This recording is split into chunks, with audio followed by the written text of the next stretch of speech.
warahmatullahi wabarakatuh.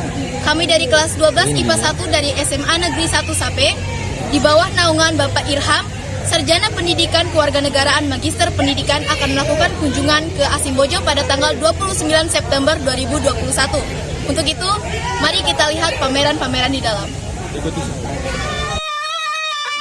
Setibanya kami di Asimbojo disambut hangat oleh pemandangan teras, rerumputan yang bersanding dengan lare-lare, yaitu gerbang utama Asimbojo, dan beberapa peninggalan sejarah di sekitarnya.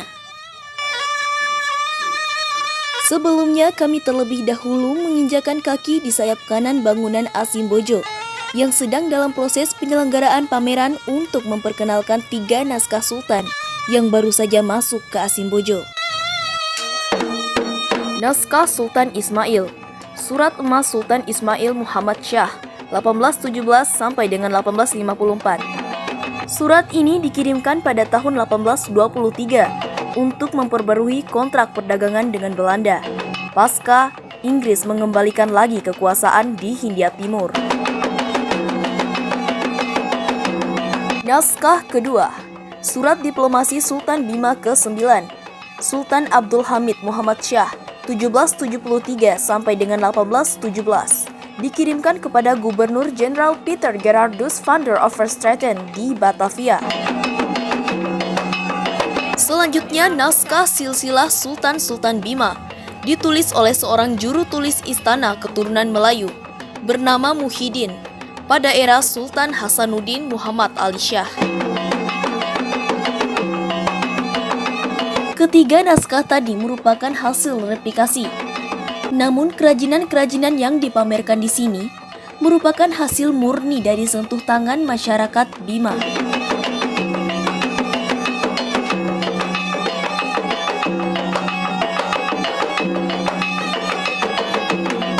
Sebelum diizinkan untuk mengelilingi Museum Asimbojo, kami terlebih dahulu mendengarkan pengarahan dari Bapak Kepala Museum mengenai Asimbojo beserta isinya. Bima, lukisan Dana Taraka, Bakam Kolobali juga dilukis oleh A.A.Jepti. Ini perkembangan Istana Bima hingga sekarang ini yang lama sebelum dipugar. Inilah yang sekarang ini di sebelah timur namanya Asimbojo, dengan kayu itu. Asimbojo yang sekarang masih ditempati oleh keluarga-keluarga Istana Bima. Ya. Itu sekilas tentang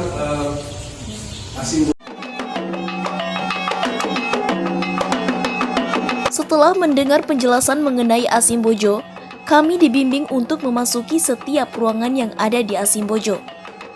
Ruangan pertama yang kami kunjungi merupakan ruangan terapan, tempat penyimpanan benda pusaka, peralatan makan sultan, dan peralatan upacara yang digunakan pada masa Kesultanan Bima.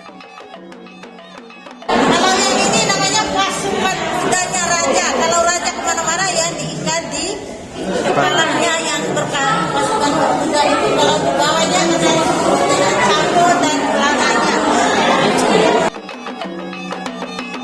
Paju Monca merupakan payung kebesaran Kesultanan Bima yang dibuat pada masa pemerintahan Sultan Nuruddin Abu Bakar Ali Shah. Pucuk payung dan lingkaran payung terbuat dari emas, dan bahan payung terbuat dari daun lontar. Selain itu juga terdapat tambur komando Laskar Kesultanan Bima.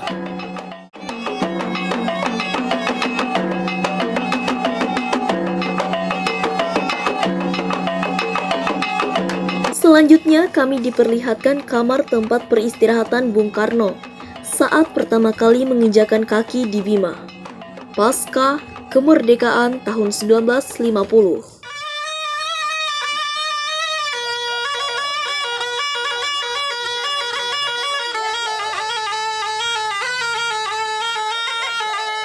Berbagai macam peninggalan utuh yang ada di Asimbojo ini, antara lain peninggalan uang dari masa ke masa. Di sisi lain ruangan, terdapat pakaian-pakaian baik pakaian keseharian maupun pakaian perang yang digunakan pada masa Kesultanan Bima. Dari segi arsitektur bangunan Asimbojo merupakan perpaduan antara Bima dan Belanda. Bangunan ini direnovasi pada tahun 1997 dan menjadi saksi bisu peradaban masyarakat Bima, dari masa lampau hingga dengan masa sekarang. Kami diberi penjelasan mengenai simbol Kesultanan Bima, yaitu Garuda berkepala dua, yang dimana tiap-tiap bagian dari Garuda tersebut memiliki arti tertentu. Setelah melihat pameran yang berwujud nyata, kini kami memasuki ruangan yang berisi mengenai sejarah kronologi meletusnya Gunung Tambora yang menyapa dunia.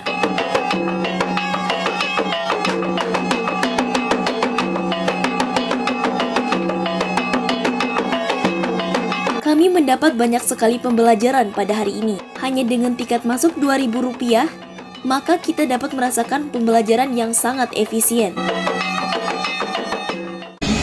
Bagaimana harapan Bapak terhadap kelanjutan pelajaran bulog setelah study tour di Museum Asimbojo? Oh ya, terima kasih. Saya pertama mengucapkan terima kasih atas kunjungan dan partisipasi dari siswa SMA Negeri 1 Sape dalam rangka kunjungan studi di Museum Asimbojo. Tentunya banyak hal yang perlu kita kembangkan lagi ke depan, terutama berkaitan dengan program inovasi kami Sapa Asia Tersahabat Museum Asimbojo ya. Yang pertama itu ada kegiatan wisata sejarah, ada kegiatan khusus tari klasik istana, ada kegiatan belajar bersama di museum, kemudian kajian-kajian koleksi dan kegiatan pentas seni budaya juga yang ada di Museum Asimbojo ini. Harapannya ke depan kerjasama dengan sekolah itu sangat penting dalam rangka kita meningkatkan wawasan para pelajar dalam sejarah dan budaya Bima, kemudian menanamkan kecintaan para pelajar kaum milenial ini kepada museum. Jadi ajakan saya terakhir itu, mari kita mencintai museum, memuliakan kebudayaan. Ayo ke Asimbojo, museum di hatiku.